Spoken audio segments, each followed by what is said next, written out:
because it is International Women's Day, to have you all together on one platform. I think, first of all, on behalf of Filme Shilmy, I'd like to thank you, Indrani, Banita, Nina, Shashaa, Tanvi, Shilpa, and Mrunal. Thank you so much for joining me. Thank you for having us. Thank you, Anuj. Thank you, Anuj. Having us. Lovely. So I think first, to begin with, we're now seeing a major shift with women sort of taking center stage now. I mean, more than ever, because we also have the first female vice president in America, as you all know as well. So do you kind of think this continuous push for women empowerment and equality is now actually showing results? Indrani, we'll begin with you. Oh, you saw my look, right? Did you see my eyes going like, oh. Like I always say that, the world does today what India thinks, the world does tomorrow what India thinks today, right? So we have had our, prime minister, female governors, female heads of states. And today we have, and Kamala Harris being VP, I think it is one of the most powerful positions in the world, which is fantastic. But I don't think we are anywhere close to where we need to be. I think these are just early rumblings, and there's a lot of window dressing that is still going on there. So I don't think we are, it's a move in the right direction, yes, but I don't think we are anywhere close to where we need to be honest, Right. That's what I feel. So I agree with Indrani, right? What I've found, being presidents, vice presidents, that's a different thing. But day-to-day life, right? I think what has changed in the last 10, 15 years that I myself see and observe is, like my friend, he has a son. So if the son cries, he doesn't say, oh, don't be a girl anymore. Like if he says that, then all of us are like, hey, what did you say? Sexism. Then he's like, oh yeah, I'm sorry, I should not have said that. So I think that level of awareness is coming, which is great progress, but I do think it's limited still to a very small portion of the society. It's only with people who are probably, in a certain, who's had a certain level of exposure. So I think there is a really long way to go. Yeah. Yeah, I can imagine. What about you, Nina? Well, I think there's been a massive shift to when we first started. When we did Goodness Gracious Me out here, there were no brown people doing comedy of any kind whatsoever. And so we didn't really have my role models were people like, Eddie Murphy and Robin Williams, which is not quite representative of the kind of people that we are. So, but I had a question actually for the other ladies in India, because over here we feel there's a pressure, A, not only being female, B, being brown in a white country. There seems to be an added layer of kind of, more of a ladder to climb than back home. Is that true to say? Or would you say it's just as hard just because you're female? I think it is pretty hard because you're a female, depending on the industry you're working in. We can't kind of broad brush stroke everything saying it is, but it is definitely in show business. Definitely, I think being female it's still a kind of a male bastion out there. And while I hear what you're saying, that is a different kind of.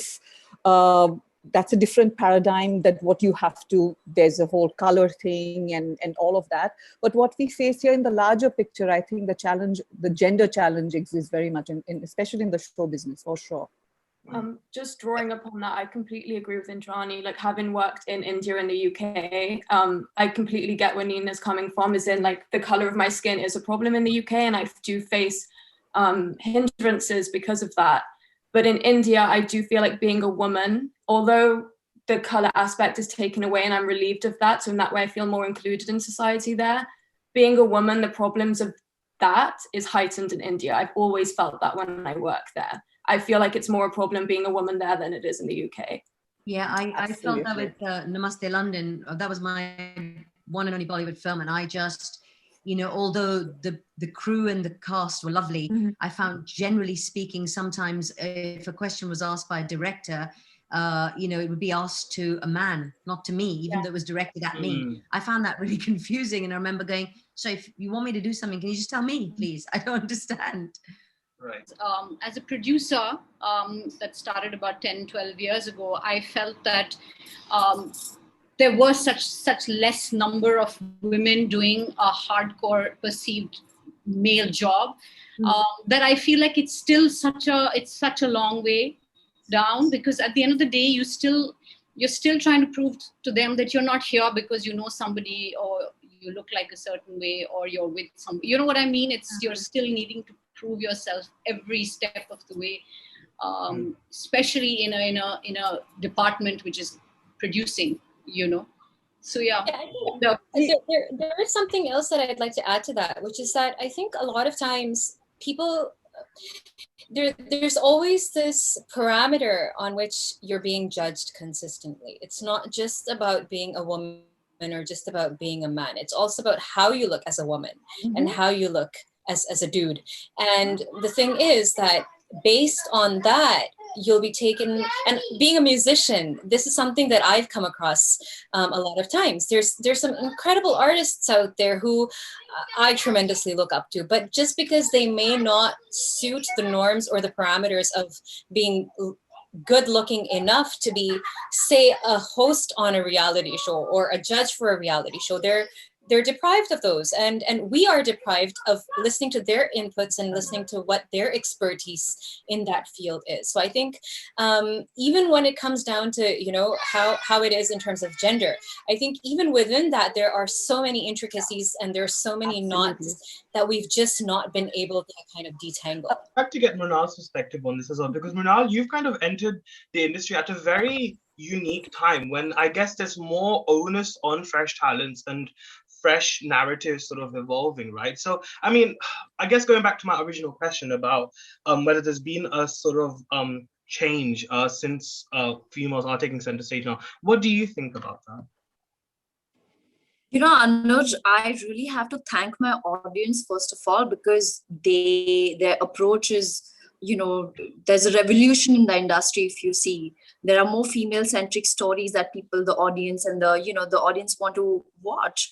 They're more curious to know. And I think hats off to the women, to the actresses like Vidya Balan, and right now Taapsee. They all changed the way industry used to look at Bollywood actresses. Earlier, they only used to look at them as a prop who would only come and do like some nice scenes in a song and they're done with it. But I like this new approach, and I'm glad that I am in Bollywood in this phase. Although I must say, Indrani, there was this incident on a set, on an OTT platform set that I was, a part of, and we were making a female-centric show. But I had a massive argument with one of the teammates, and he made sure that he passed such crazy misogynist comments on me.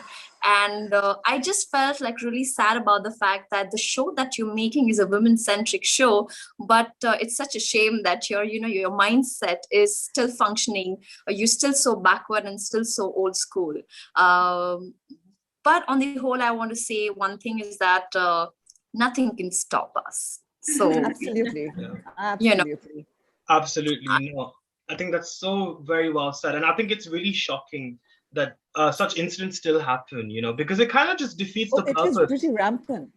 Rampant still. Yeah. It's definitely not. I mean, I can say that I'm shocked but not surprised, unfortunately. And I think that the fact that I can actually say that just shows how much room for improvement there still is. But I think Mrunal, actually, I'd like to hold on to that thought actually, because we were talking about the sort of content that's out there now and the style of works that are emerging. So I think because obviously there's a lot of female-driven roles now, and they've become a lot more rampant and substantial in comparison to how they used to be. How do you feel about the fact that we frequently see, for example, hypocrisy? For example, if there is an elder sort of middle-aged actor, male actor, paired with a younger female actor, there's often it's normally supposed to be accepted. But whereas if it's the opposite way, people often sort of throw shade at it, they throw a lot of negativity at it. What do you think about that hypocrisy, and how do you think that can change, especially in Bollywood? This is reality. So we need to get out of that bubble and just see. Basically, what we're trying to show is what is happening in the situation in the world, right? And I think as an actor, I have to take that risk in order to show it to my audience, to let them know that, sometimes when I meet actors, or sometimes when the filmmakers, they approach to me with a particular script, they always come up with a thought in their head that it's a mother's role and you wouldn't want to do it. And I'm like, why not? My mom was a mother at the age of 19, and why can't there be girls who can have children at young age, So it's just a perception.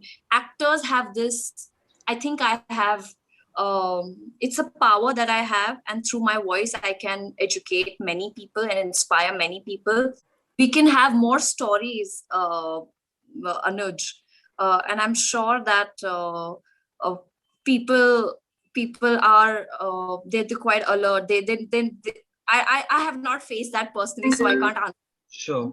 Sure. I think it has been normalized, that a 55-year-old man with a 20-year-old girl is normalized, not because the story demands it. It's because he's a star and there's a girl. Exactly. And that has been and that normalizing is what troubles me. I mean, December, May, if a story demands, go for it.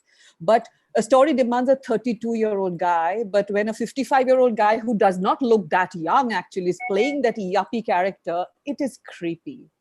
I think that needs to change. I was just going to say, drawing on that point as well, like not just in stories, just in production, like I've done 4 films now, and in 3 of them where me and the romantic interest are literally playing the same age. I'm 23. In 3 out of 4 films, it's always been an actor who's 10 years older than me playing my age. And it's like very rare that you see an older actress playing a younger girl with a younger actor. So it's kind of like, yes, our story should be able to change as well. But I think what we do behind those stories and in production as well should be reflected in that. It's just so normal that a 35-year-old actor plays a teenager, but it's not normal for a 35-year-old woman to be able to play a teenager. But I think, sorry, I have a question here, more than a response to this, which is that I think biologically, and this is something that I read when I was back in med school, which is that I think women just tend to look a lot more mature at that age versus men who tend to look a little younger at that age. So I'm just wondering, is it the biology that comes into play here, or is it the psychological and the mental predisposition that, it's an older woman, so how can she play the heroine versus, the younger, the older man being okay with playing that part? I just wanted to say that I think, apart from us saying that things have to be normalized, because I think this is a larger problem. It's a societal problem, right? Yeah. We are not allowed to express if the fact that women overall are told to not wear certain things, not make themselves fair, not express love in a certain way, it reflects on screen as well. So like, how they say that as you grow older as a man, like wine, you will mature, but not women. And so hence, if it's almost like the older you get, the more handsome you get. And so it's okay to have this little girl around you, and it's your masculinity which is being enhanced. We producers need to be bold and strong enough to make stories like that, which will question certain things. But who takes the chance? Because then it goes into a whole cycle of, but it's not going to be received. And so do I put the money on it? Then the women are questioned. Then, it's like a cycle that needs to break. There's a herd mentality. Yeah. There's a herd mentality that has been going on for decades now, like seasons and seasons of filmmaking. This has been normalized, and it is deep-rooted in our DNA as a society, like Tanvi said, correctly so, that it is okay, when an older man marries a younger woman, it is okay. Nobody bats an eyelid saying, oh, isne isse shaadi kiya. Catch one 40-year-old woman marrying a 20-year-old man, and then there'll be headlines everywhere that, oh my God, this has happened. So, it is a deep-rooted social problem, but Bollywood has kind of compounded it by playing into it without looking to, the accountability we don't have, that we don't display. I think that is a big problem. Yeah. Well, I mean, look at the stages that women are seen at. When a girl is born into the house, it's this kind of, it's Lakshmi, right? There's lots of happiness, there's joy, there's beauty, there's wonderment, you love the girl. She gets a period, and then suddenly it's like, oh, okay, we better let's think about it. Let's getting her out of the house. Let's get her married off. Let's move on to the next stage. So you go straight from that, then, oh, she's married, she's had kids now. Oh, now she's a mother. So now nothing about sex, it's, oh, you're a mother, so everything's pristine. It's like you're told at which stage you are allowed to portray yourself in a way that men are allowed to do it. I don't know about you guys, but certainly as I got older, I was a lot more confident, and sex actually became a lot more fun as I got older than it did when I was younger, when it was all, oh, hush, hush, you can't talk about it, you can't even talk about periods. Yeah. So I think what the shift that really needs to happen is that we, as women, we need to empower ourselves to do it. We need to get together as this group of women. Imagine if all of us here on this screen got together and we made a film the way we want to do it. We've got strong women here. All the women I'm looking at here, we are in positions of power and change. We can make those changes. We can be funny. We can be sexy. We can be whatever. And ageism doesn't come into it. Because we see, when you see lines on a woman's face, you go, oh, she's had a great life. She's had this amazing, interesting, empowering life. That's the story I want to hear. Yeah. I don't want to see her being made to kind of brush up, look younger, and then cow down to the guy she's working with. So I just kind of wanted to move on to the next sort of subject area, actually, because I think, Shilpa, we'll begin with you actually for this question, is because I often hear this whole notion of women telling women's stories, or perhaps in the sense that perhaps maybe a female-centric film, so to speak. I hate using that prefix, but a film which talks about women in the lead and it's made by a woman director, does that necessarily determine the way a story is told? Because I know, Shilpa, you've always been very instrumental in perhaps telling stories which affect more human emotions. So what is your perspective on that?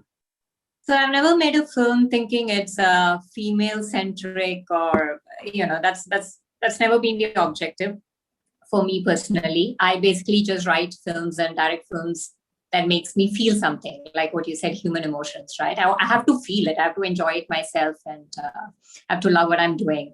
But it's interesting though, because when you go to festivals, like I went to International Film Festival of Kerala with Tata, and then, a couple of ladies came up to me and said, oh my God, there is you've really taken a strong feminine stance and all that. I'm like, oh, really? Did I? It wasn't a conscious choice, but I think it's just coming from a woman. Women can relate it to it better. I did a film called There's Always Tomorrow much before. It's a Malayalam film. And there is a scene at the end where the husband writes a letter to the wife. And it's very interesting because all the married men, or at least 60% of married men, hated it. And 100% of married women loved it because they've never seen something like that before, and And I had this uncle and auntie fighting with each other at a festival because of it. So it's interesting, but I think we've just been, for ages being conditioned to view things like motherhood, what a wife must be, etc., from a man's point of view, because all our films were written and directed by men. So I myself, when I had a baby, I thought I was a shit mother because I wasn't anything like the films that I watched. Then if you actually talk to women, you'll realize that, most women go through things like that, right? And that was a sort of an inspiration for me for the film as well. So I think just written by a woman, it will be the woman's perspective. That is all, right? Which will be a little bit more balanced versus what people have seen in the past. I feel like the story needs to be well-researched. Right. Come out are the facts. Obviously, if a female is directing it, she'll be more emotionally attached and stuff like that. But I think I'm proud of, if you ask me about this particular incident that I went through, my experience, I was happy with how Tibre's, he was very sensitive. He understood, he researched, he made sure that we studied. We were actually living in the brothels for a couple of weeks. To understand what the women go through, and right. I'm just after what happened. I know, I can imagine. It was definitely a very difficult experience for you. I remember we've spoken at length actually about that as well. And what about you, Tanvi? Actually, what's your perspective on this as a producer, as a film producer? What is your perspective on that? I feel like Mrunal just said, I think a story needs to be well researched any which way. But the sensitivity and the general understanding, in my opinion, of a female of both genders, of all emotions, I feel is the detailing of it, or the is, in my opinion, more from a woman. But I would never say that this is a story that should be told only by a woman or by a man. I think the stories have to be told with honesty, with the right intent, with a lot of respect for characters written and technicians around. I think that is the most important thing. I value a woman's point of view because I feel their ability to balance both genders is higher than a man, I feel. So, and that's why I personally feel, while we are going to be pushing for more and more women to come out there in all departments, it's also very important to stick to balance. That's when the right thing will be told. But at the moment, the journey is to push more and more women in all spheres, just for representation and acknowledgement of better talent, if not as good.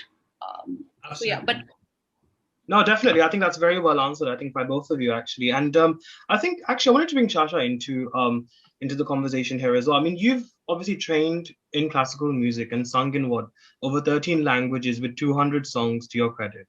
For someone like yourself as an artist who is fairly independent too, how important is it to kind of present your sort of culture and roots through your art? So I think, so there's this, I'm not going to take names, but there was this brief occasion where there was a composer and he had a meeting with an international label, which is also in India. And he played some of his work to some prominent music producers abroad. And he's phenomenal in this genre. Okay, it's like, you know, he's brilliant with EDM and with R&B and all of that. And he played it to them. And this is to answer your question. They heard it and they're like, yeah, dude, this is cool. But where is you? Where is India in all of this? And I think that should answer everything, which is that I think what happens is that we listen to the West and we're influenced by the West, and most of what we hear in clubs or in you know, lounges, or, you know, even in our personal Spotify playlists, I think a lot of it is music from the West. It's not necessarily Bollywood. It's not necessarily, you know, Gujarati folk music, or, you know, it's not necessarily Indian music. There's a lot of globalization just in our playlists. So what his question was that where is your identity in all of this? You're great with EDM, we hear the R&B, but that's not what India is representative of, right? I mean, we are great at incorporating. I think we're great at bringing those influences into our Bollywood music or into our independent music. But I think along the way, we've kind of lost ourselves. And this is something that Rahman sir often says, which is that kind of being able to marry who we are with what we hear.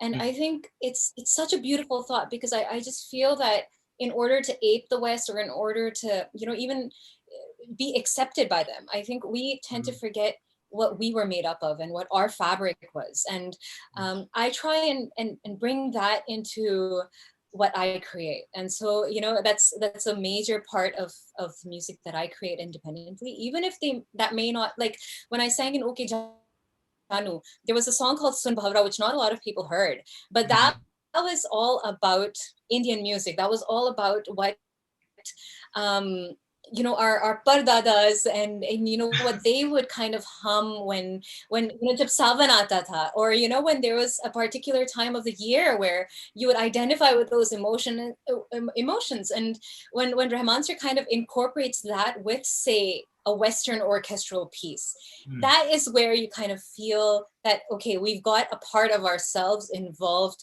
with anything that we choose, you know, EDM or R&B or pop or whatever. You know, I think that is where we kind of hold on to that. And I think if we're not, the onus is on us at the end of the day. If we don't do it, who's going to do it? Yeah, exactly. With Banita, Nina, and of course Mrunal as well, actually.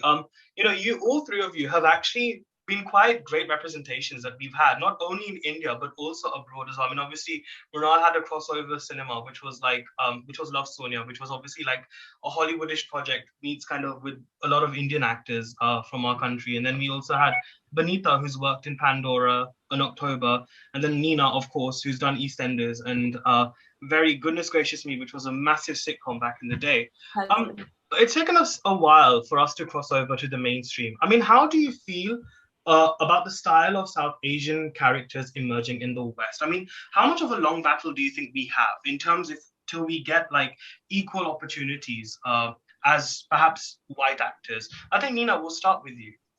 Oh, I think this is what we started the discussion with, really, isn't it? It's about being able to put forward, our point of view. It's something, is it Shashaa said that, it's putting what we feel mixed in with what we hear and see every day, and, somehow coming out with this very unusual, different product. I remember that when I was first asked, when I started working here in the papers, they'd always say, oh, British Asian actress. And I'd go, okay, well, I was born in Mumbai, I moved to Hong Kong, and then I landed up here. So why British Asian actress? Firstly, Asian to me is Chinese anyway. So I got very confused as to, but they desperately wanted to put me in a box. It was just, you have to be in this box. Who are you? What do you want? And I'm thinking, well, actually, we're all human beings. We all bring different things from all our cultures, our backgrounds, our travels. And at the end of the day, we have to create something that means something to us.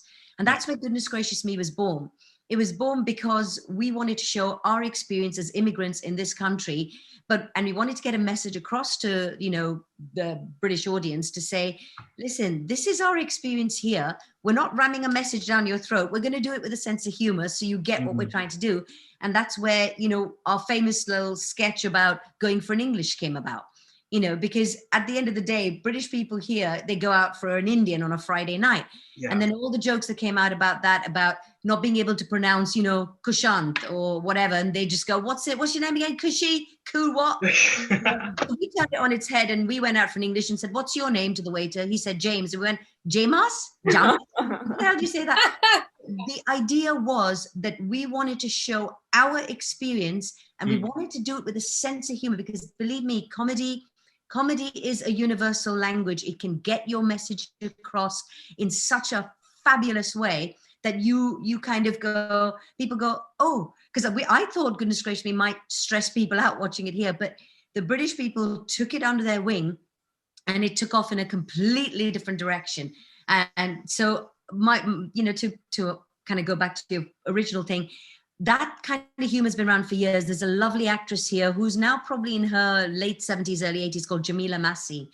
She was in a show called Mind Your Language. I'm sure, Banita, you would absolutely know this, And, I remember speaking to her and her saying she was playing this sort of very, very Indian, older kind of lady, sort of knitting and whatever in the background.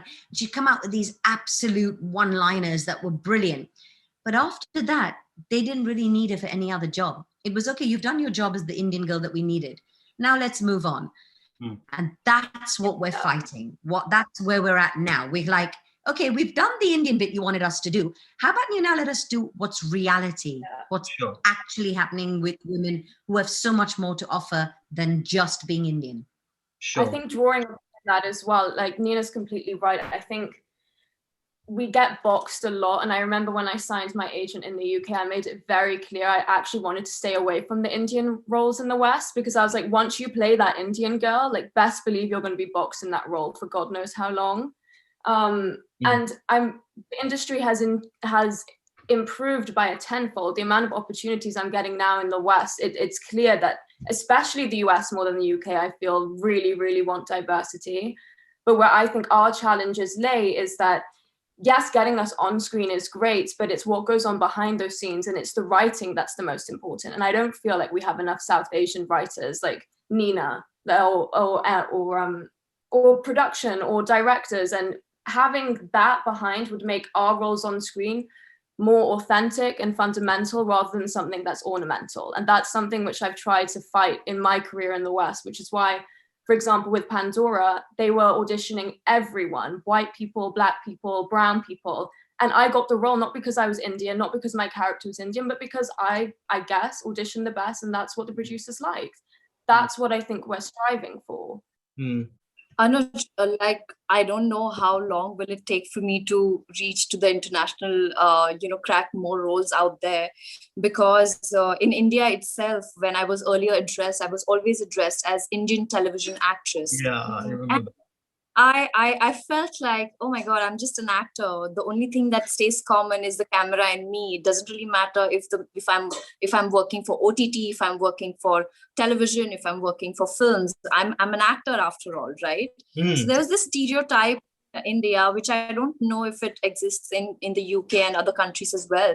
But this was the biggest thing. Like I remember Tabriz, my director, mentioning that there was one folder which consisted, like, it had Sonia's auditions, like all the girls across India, they came and they auditioned, and there were different folders. So there was one folder which said television actors, and that folder was never showed to him. So he asked, what is this folder? And so the assistant or somebody mentioned that, sir, you should not look at that folder because it only comprises actors who belong to television. Yeah. And thank God Tabriz is not from India and he doesn't have that typical film, typical mind. Because if he would have been like that, I would have never been casted in Love Sonia. So he asked that assistant to open that folder, and that's where he found me. And I'm glad that things are changing now. Even today, like a few days ago, when I went back on Google and my sister was Googling, and she found out that it's no more Mrunal Thakur, no more Indian television and film actress. It's just film actress. So yeah. I was happy that that thing has happened, that shift has happened. It was difficult, I must say, to make that transition, because the moment you get into television, people always say that, okay, she's only going to be a television actor. She's gotten stereotype and no filmmaker in the entire world is going to cast her. And it was very important for me to come out with a film which just did not make me look glamorous, but something I really wanted to prove myself as an actor first. Makeup, hair, outfit, wardrobe, this is all extra materialistic things. Whatever yeah, he just made sure that whatever I was comfortable, he just took that off and he said, now perform. We did not, I did not even have my when we were shooting in Rajasthan, like 48, 49 degrees Celsius, where we had just like the thorns picking. I have like some nishan from, Love Sonia days, and it just makes me so happy. And I'm glad that today I took that step. I worked hard. I stayed at home. And there's this crazy thought that if you have to make a transition from television to Bollywood, you have to just vanish for 2-3 years. Yeah, I've heard this. That's when I had to go underground, Anuj. I actually did not take up any work for 2.5 years. But today, all viewers who are watching, I just want to tell them that they always will try to pull you down, and that's what society does. They always try to pull people down. I remember sitting in that audition line where there were like 20-25 people, sometimes 50, sometimes more than that. I would reach, the moment my turn would arrive, I would just freeze, and people would start commenting, she's such a big star in television, but she cannot even like deliver her dialogues. And I would just freeze. And then they would pass such comments that iska to kuch nahi hone wala, she should rather just go back to television, earn good money and get married and have kids. So all these comments I have just like, and there was a time where I made sure that I packed my bags, packed my tiffin, went to the audition and gave 10 to 12 auditions in a row, just to be confident in front of the camera, because I was starting to lose myself. And when today, when someone says, oh, she's a television actor, or she's a film actor, or she's just an OTT actor, it just really, something happens inside me. Yeah. I feel when you watch Big Bang Theory, like when you watch all the actors in the West, they do series as well as they do films, and there's no stereotype that, but why then in India? Why in India then? That's a very good point. In fact, Mrunal, thank you for that. I think I'm going to pose that question to Indrani, actually. Indrani, I'd love to hear your perspective on this. I think this is a very good point. I think just to take it a step back, the conversation is that globally, the content on TV is very different from the content that we have here in India, right? For the longest. I mean, Indian television, when we were kids, good. And then came the time of the sagas that are going on right now, which are all very cathartic for the general audience watching, because whatever shit happens on screen, they feel our life is better than what is going on screen, obviously. So there's a huge catharsis. So there's a social role these shows have to, these shows play. But I think the quality of TV, I think that is how the demarcation happened, because television content, and with due respect to everyone, and again, not casting any shade. I mean, Mrunal is really, I think, in the younger generation of actors, she's one of the most talented actors that we have today, hands down. But the thing is, by and large, TV in India is not associated with quality content. So you say, TV, they're like churning out, like they're just churning out like dailies, right? People work nonstop, they burn out. So the TV actor is, and we tend to also generalize and like to cluster people, TV actor cluster, right? So, but there is one Mrunal in a sea of many actors. Again, with due respect, with absolute respect. I think the demarcation comes from that quality of content, the quality of content is... Can I add to that? Yes, please. Where I remember during my television days, there were things where we had to do, correct? And that was for the heck of TRP. I mean, that's something that our writers write. But most of the audience didn't understand that effect that we had. Nahi, nahi, nahi. It was actually the editor sitting on the table and doing that. We actors don't have to perform it, and this was a misconception. And my relatives in my town saying that, oh, Mrunal, we thought you acted like that. Nahi. That is really, I think, yeah, that is a huge disservice in some ways. But I think, that is where it comes from. That is where the division comes from. And then the inability to see the migration of one field to the other, that, like Shah Rukh Khan is from television, for goodness sakes. Yeah, let's just use that as an example and just shut up. Right? Yeah. Like actors are literally Katputlis there. So we have to do what we have been asked to. So my only brief to that scene was the auntie sitting in the kitchen who's cutting ladyfinger should come out running and watch your show. Yeah. So that was the only brief I had. Wow. I have a question for Indrani, actually. Do you think the attitude towards television actors are changing now because of OTP platforms? I think, yes, they are. Definitely. I think TV, to answer Banita's question about TV is, it is a whole different animal. It stays that animal. It is there. It will continue to do its thing. But OTT, I think, has brought about a change where, yes, also it has become fashionable to do women's stories now. It's become fashionable. I think brown has become fashionable. Our gender has become fashionable, which is also a little scary because you don't want it to be the case also. But I think OTT is definitely pushing for stronger narratives. I think we need to just change the way the lens on independent women still needs to be way more nuanced than it is right now. Even in OTT stories, the moment you show a strong woman, it comes with a few frills, which people kind of say, okay, this is what makes a strong woman. I don't think a strong woman comes with a definition, Right. So that needs to change, but OTT is definitely a step in the right direction, but there's a lot of work to be done. And it is on us. I think it is the responsibility. Can I just tell you a very quick anecdote, which is when I was out doing Namastey London, and it was my first ever foray into Bollywood, there was a moment I was sitting with, I think it was someone on sound, and we had a little comedy scene. I finished the comedy thing, and he said, oh, this will work well with the doink. And I beg what? Doink is बहुत अच्छा लगेगा. No, he goes, comedy कर रहे हैं ना, तो after you say your comedy line, तो फिर doink. You were horrified, Nina. I'm sure you were horrified. He said, you'll say very funny, and then in the movie, they'll just go, and I went, the sound effect to be funny. And he's going, yeah, yeah. It'll work better with the dog. Why did I bother doing it? How do they just bring the levels down to the bar is just like there just on the falls. floor.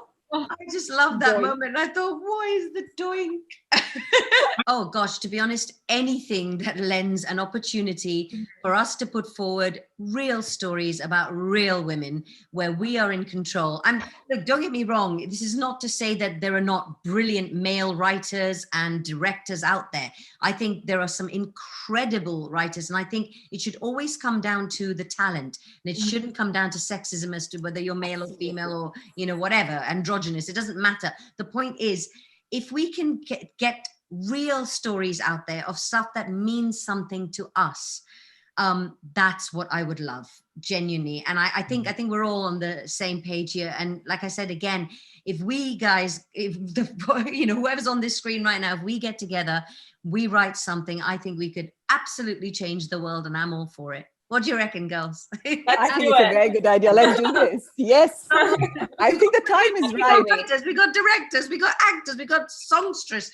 We've got the whole Let's do package. absolutely. You know, in that day we were talking to someone in LA. We had a meeting, and that person said, "You know, you're the right color and the right gender right now." Yeah, that is what my manager in LA said to me as well. Literally word for word. That's what my husband says to me all the time. So I think we should just make hay while the sun is shining on us, you know, and go for it. Come on, Tanvi, get the money in. Let's do this, Tanvi. Come on, let's do this. Yes, let's take this offline. No, yes, definitely. Anuj, thank you for instigating this. I can help facilitate this wonderful request. That's no problem whatsoever. But yes, I think definitely. I think it's wonderful to kind of hear that as well. But I think something that really bothers me actually, on a bit more of a serious note actually, because I think it is a very serious thing that I keep seeing, and it's quite rampant in our society, is the toxic masculinity and the stalker culture that we see. Especially that's promoted a lot in Bollywood. Like, who the hell wrote the lyrics? Uske naam mein bhi haan hai. Matlab consent ki matlab. And that is like matlab. This is still the better thing, right? What they write, otherwise is. I mean, the lyrics that they write, they're not lyrics. They're not even words. Yeah, they're not words. I know, exactly. And I think this is something which has always bothered me. But I also think, though, because I watched a film, it was a South Indian film called RX 100, and I saw there was an essence of toxic femininity, which is one of the few films which I think addresses that. Why do you think, like, because toxic masculinity, hum sab jante hai, we've all had brushes with it, you know, in our lives at some point or the other. Why do you think that toxic femininity is not addressed as much? I think, Banita, we'll start with you this time, because you did a film called Aditya Varma. Yeah, so I think it would be interesting to get your toxic masculinity. But also, I was doing a film companion interview actually, and they kept asking me what I thought about the toxic masculinity, and I said, you know, it's funny, no one's asked me about the toxic femininity in this film.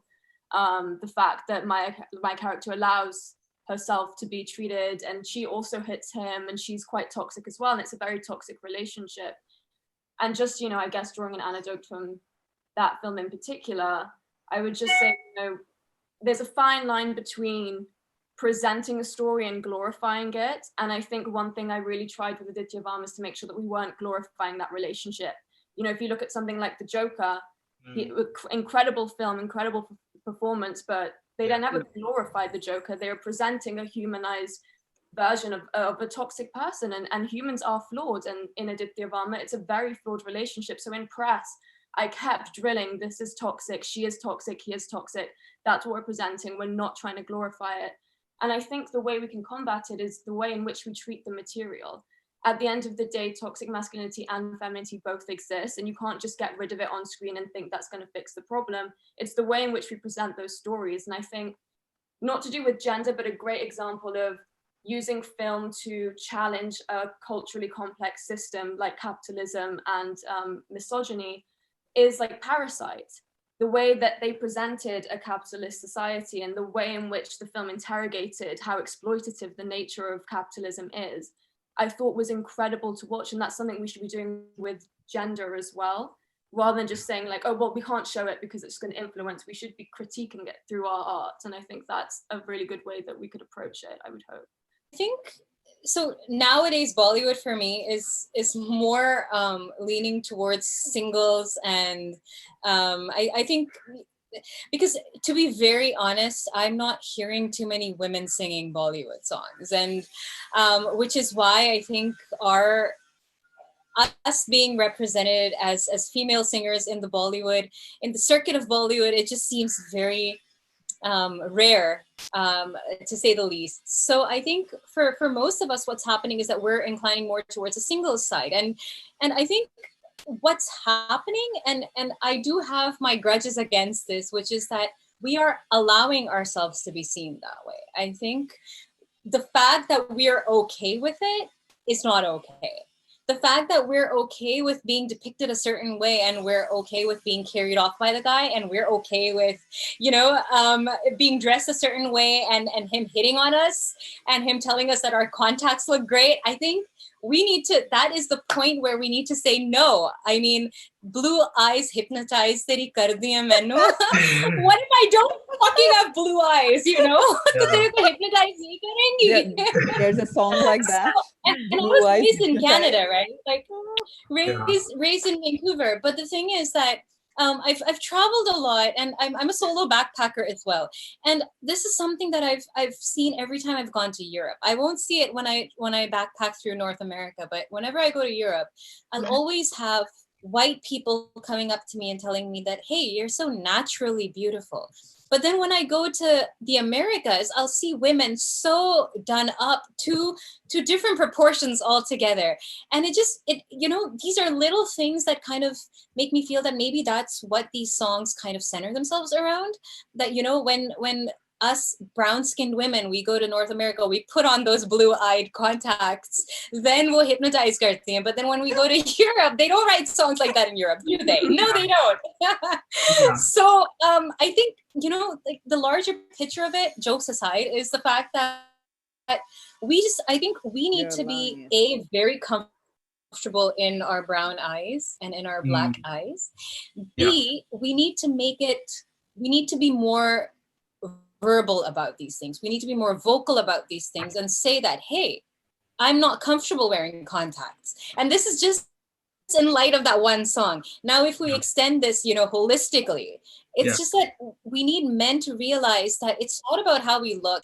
It's about how we accept ourselves. And I think that self-acceptance, that is the beginning of everything.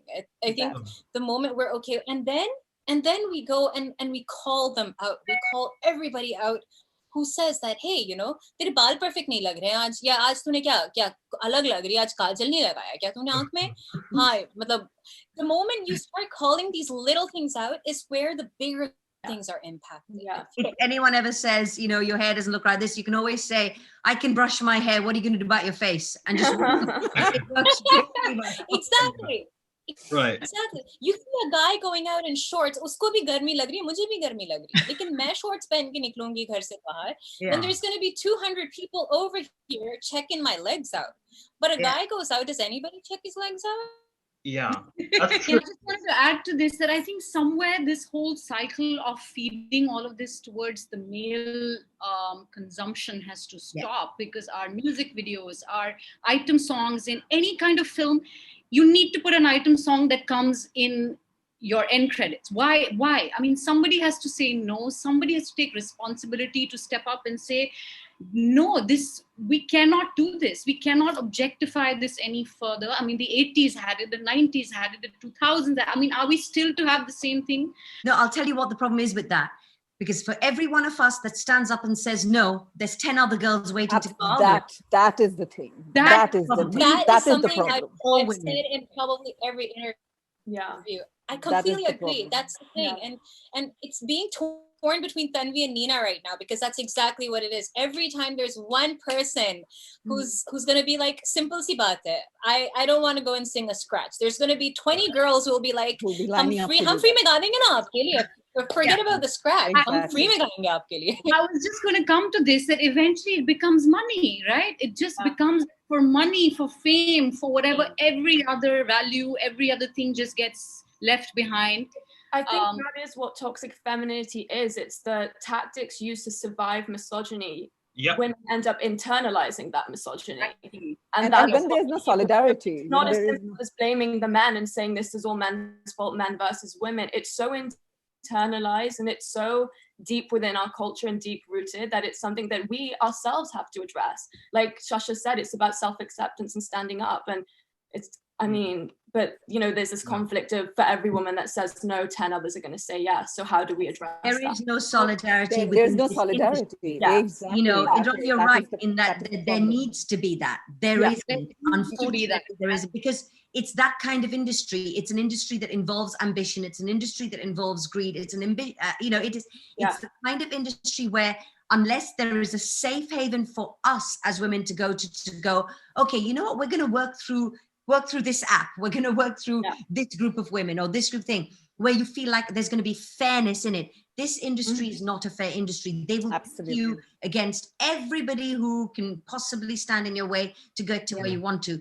So until and unless there is a safe place for us to say, this is going to be fair, everybody's going to get a chance to show what their talent is. Everybody's going to get a chance to show what their passion is. That, unfortunately, in our industry is not going to happen. So what we need to find is a standard, you know, like where you go, okay, this is the standard and the level of things we're looking at. If you feel you want to audition for that or work for that or whatever, yes, let's strive towards that. And then everybody else who'll do it for a bit cheaper and do it a bit crap, get rid of them, because that's what's happening right now. You know, you constantly, like, you're not only fighting just for your own job, you're fighting with so many other people where you go, why am I bothering? Why am I wasting my time doing this? Because I know that if I say no to you because I don't want to, you know, show my boobs in this, you're just going to find another actress who's going to go, I don't care. I'm quite free. I'm okay to do it. That's the problem. In a way, I felt toxic femininity then becomes when I'm showing this side of feminism, the side where I'm okay to be stalked, the side where I am saying okay to be slapped because I'm the wife, so the husband has a right to slap me. That to me is also toxic femininity. You know? That too. Absolutely. Right. Because you're fanning the patriarchy. That is also toxicity. I mean, why would I show that? Like, I've been in plays where I used to act on stage and then I had to get slapped and I used to hate that. You know, it's so gross. I'm like, why? You know? Right. So it's ridiculous. I never questioned it then because it seemed the norm, and this was 15 years ago maybe. But then when I'm making the films, nobody slaps anybody. Like, behave people, right? Like regular humans. I think moving on though, I think another serious sort of subject, I think, which is almost like the penultimate question of the panel before we wrap up. It's obviously been several years since the Me Too movement had hit South Asia and of course India. But I do feel though the results have not been as effective as perhaps what happened to Harvey Weinstein in Hollywood. What do you think could be more effective results in the South Asian film industry? Because we obviously had the MJ Akhtar case, which was, I guess, which displayed a slight ray of hope. But in terms of the film industry, we're still lacking that, aren't we? So I think I will start off with Tanvi with this question, I think. Yes, I hashtag it, Me Too ended up just staying a hashtag Me Too on Twitter and other social media, and that's that really. Unfortunately, it's coming from a space of not having provided a safe haven in terms of if one did come out, what would the implication be? And like we were discussing earlier, if one stood out, 10 came out not supporting it. It's coming out as, you know, so me fighting a solo battle ended up becoming a lost case, honestly. And that's exactly what happened. You know, one hears of things that did happen, did not happen, exchange of conversations, monies, whatever happened, and everything just hushed down. Because the implication was that, why now? You were equally a part of this journey. It's a gray line. Both parties are questioned at some level, yes. But it just dwindled away, honestly. I just feel like it's a sad state of affairs. But what did happen, I would say the slight shift that happened, being a female producer, the awareness did come up. Mm-hmm. There was, in our work environment, in our workspaces, definitely one is far more aware of, how are you addressing things? If there is a problem, you are seeing it. You're not all that blinded. Again, conditioning, right? And we were also conditioned to let go of a lot of things that we could have questioned earlier, but we didn't. But today, all of us are aware of being that our conscience pricking slightly to say, you know what, this is not seeming okay. Let's address it. Mm-hmm. It's a journey. It's a long journey. It could not have had. It's how many years of patriarchy and psychological thing. I mean, you can't really expect it in a country like India, even though I fully, I feel terrible that nothing really came out of it. But you understand that we are pushing for it. All of us women here and the women after us will have to push for a major change to happen 20 years from now, honestly. It's not a one-year thing. Sure. I think we need to have rules. We need to have rules, which we don't have. Even like today, there was this very disturbing news that I read that a father literally cut his daughter's head off because she was in a relationship with another caste boy, and it was really. And then he was proudly walking in the village. Tell me, Anuj. Tell me what happens to the girls who get raped every day. What happens to those guys? Are the rules strong, firm? No. In the film industry also, when this #MeToo campaign started, what happened? Were they proven guilty? Was it for the sake of publicity? Few said that it was for publicity. Few said that they wanted to come back to Bollywood. Somebody was like personal revenge. And you just don't know. I feel like in Bollywood industry, I think all the producers should come together, set up some rules and regulations to be followed. There should be some, they should just follow those norms on set. Like I remember a DOP calling me Bhabhi Ji on a set, and I was like, sir, I'm not okay with you calling me that. And he's like, why Bhabhi Ji? I said, sir, one more time, and I'm not working. I'm walking off the set. So I think this was the change that I felt like after that Me Too. I think I was more aware, and the people were more alert. And when I addressed the problem, and it gave a lot of strength to the girls for them to feel that it's okay to say no. They were confident. So that one shift happened, but I honestly feel there should be some rules and regulations. If the girls are not feeling comfortable, they should go and address the problem. And there needs to be, it's not like teacher ko jaake complain kar diya. Teacher needs to do something also, right? Bilkul. What's the I think it's not just about rules and regulation, because I think not actually assaulting someone is just basic human decency. I feel like there's not strong enough repercussions for the men who have done it. And they feel like, oh, well, I've done it. Yeah, it brought to light, but nothing really came of it. So they're not fearful of doing it again. That's the issue. And sorry, I'm jumping in here. It's like Tanvi also said, like I was saying earlier, that we don't have solidarity as women, as a tribe in this business. B, there are no repercussions. And the thing is, the guys who have got alleged cases against them, they're all back in the system. They're all working. Yeah, it's power. At the end of the day, they're all back in the system, willy-nilly, every single one of them. There's one stray fall guy who has lost his job, who's the smaller of lesser of culprits. One stray guy somewhere. That's it. Otherwise, they're all back in the system. They're all backslapping, partying. It's all good. Yeah, absolutely. I work in a pharma company as a marketing director. So I've been working in the corporate world for the last 15 plus years. But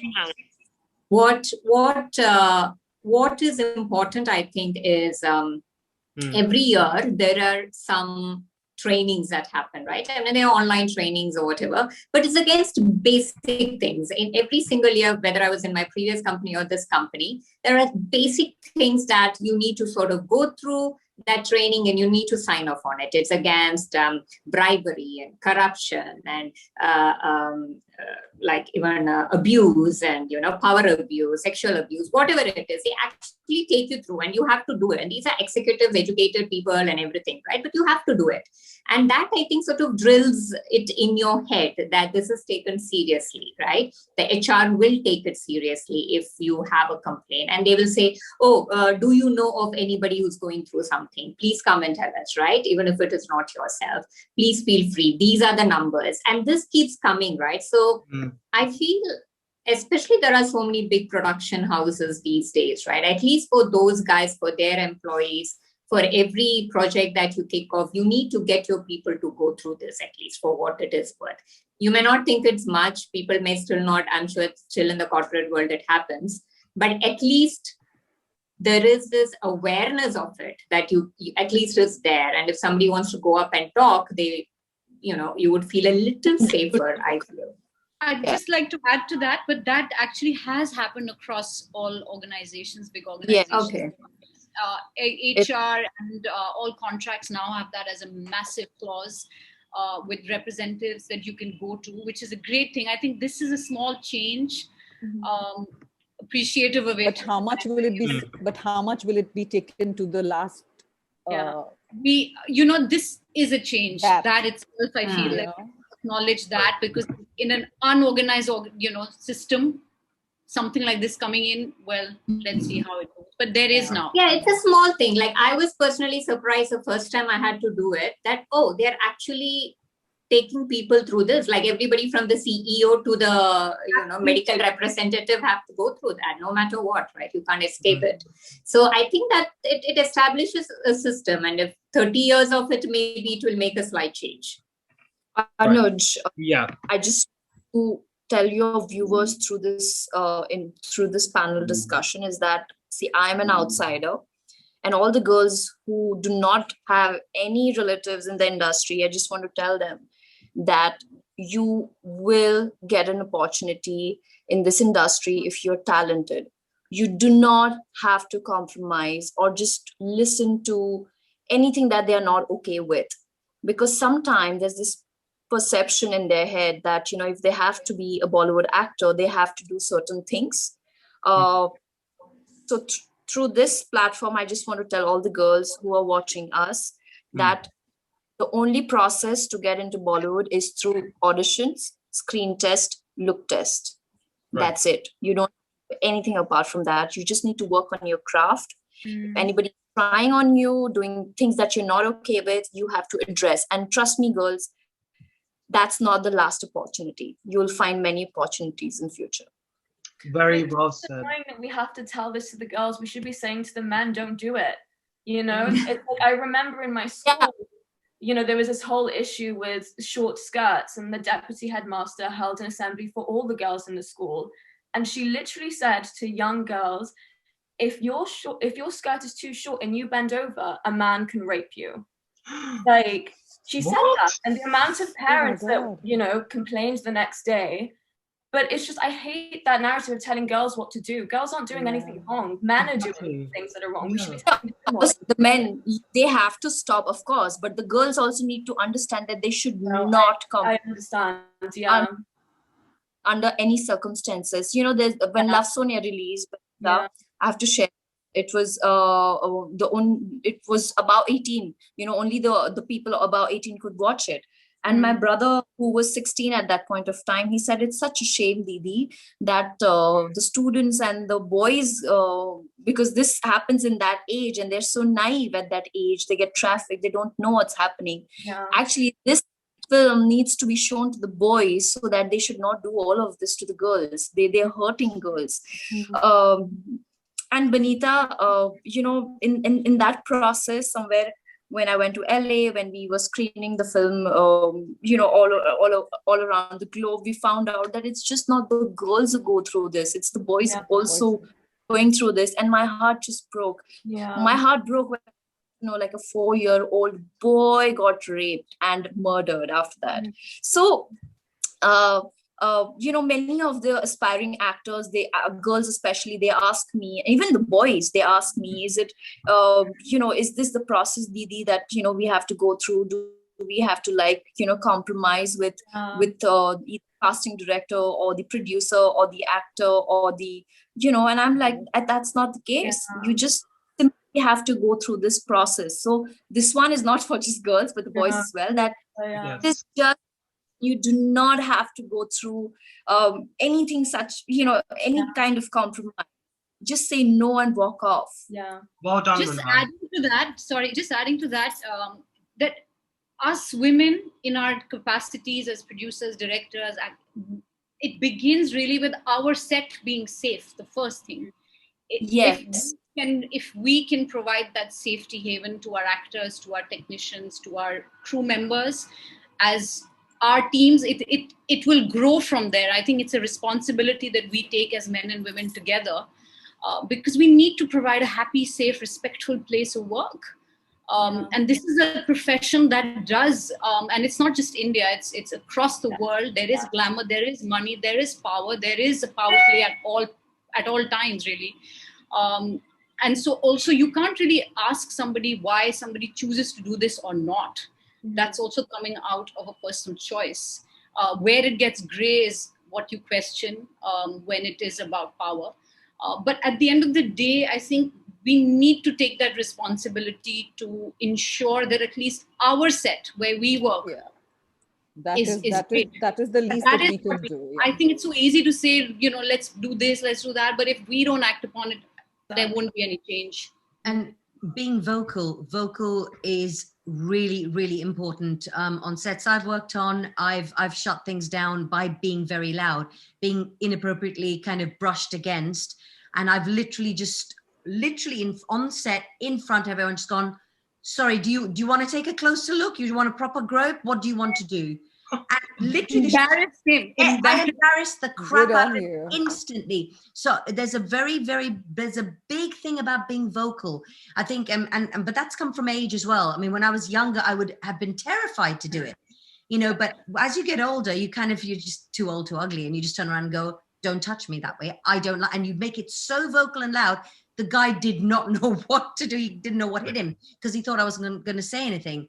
And literally he was dismissed off set. So there is something about being vocal that's hugely important. We need to empower young girls to be able to say very loudly and very clearly in front of everyone that's there in the moment that it happens. That actually is a very, very healthy thing to do. Girls, we're scared. It's all, if we think about it, it's all about fear. The reason we can't even talk sometimes is because we know the Me Too campaigns out there, but then you have this fear. If I say something, does this mean I'll never work again? If I say something, will this mean that the guy who did brush past me is going to suddenly come out the woodwork and hurt me? There's fear surrounding all of this. And we need that safe haven of whatever it is, and like you said, Tanvi, is that it's got to start like on set initially. Start where it's your workplace. And if we can at least do that, that's one step closer to our goals. Let's get rid of that fear. Let's get vocal about it, and let's just be brave.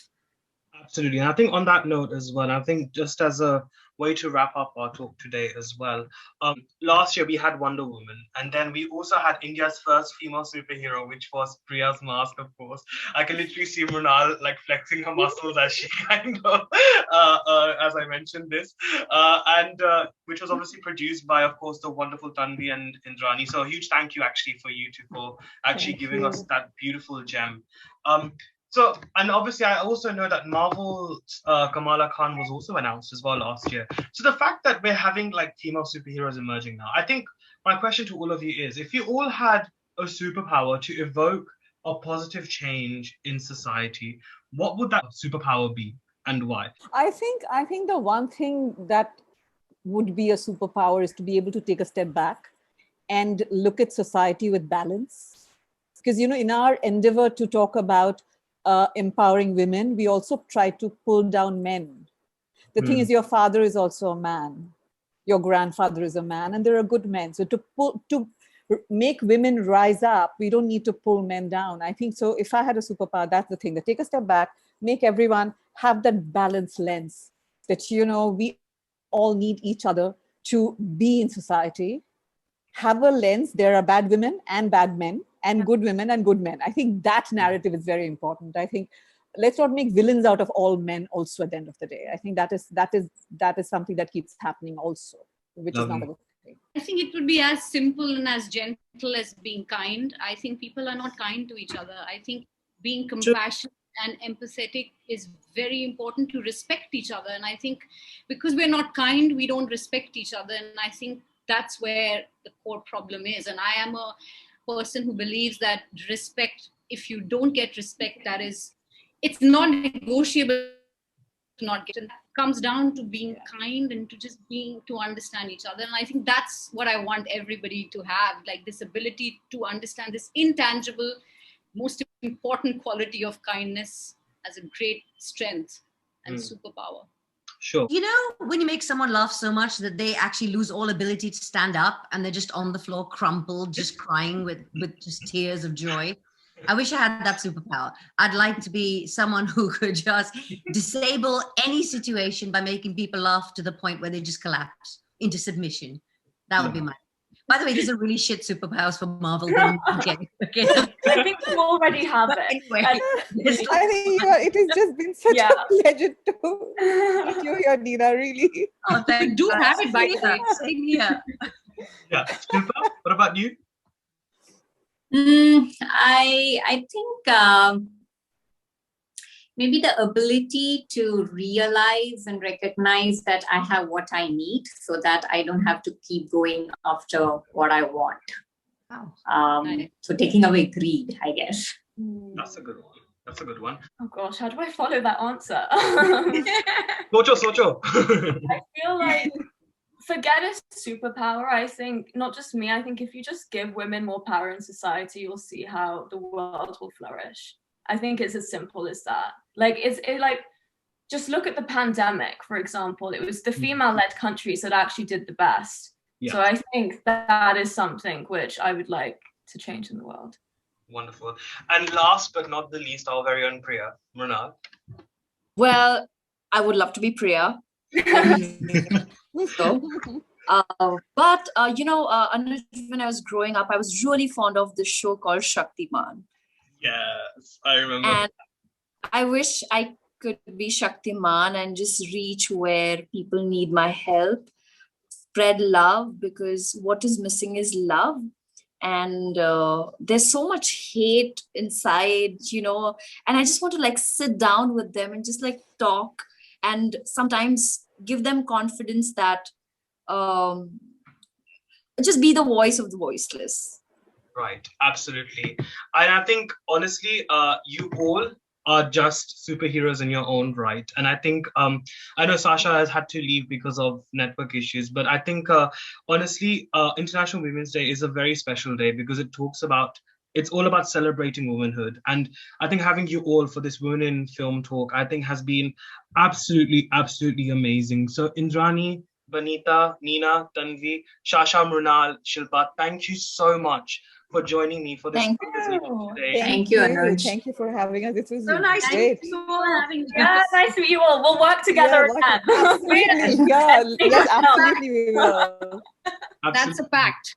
Absolutely. And honestly, and happy International Women's Day as well to you all. And to you. Thank you, you. Anuj. This Thank is so you. wonderful. Ciao. Stay safe, girls. Stay safe, Bye. everyone. Thank you so much. Lovely Bye. meeting all of you. Happy Women's Day. Happy Women's Day. Really wonderful.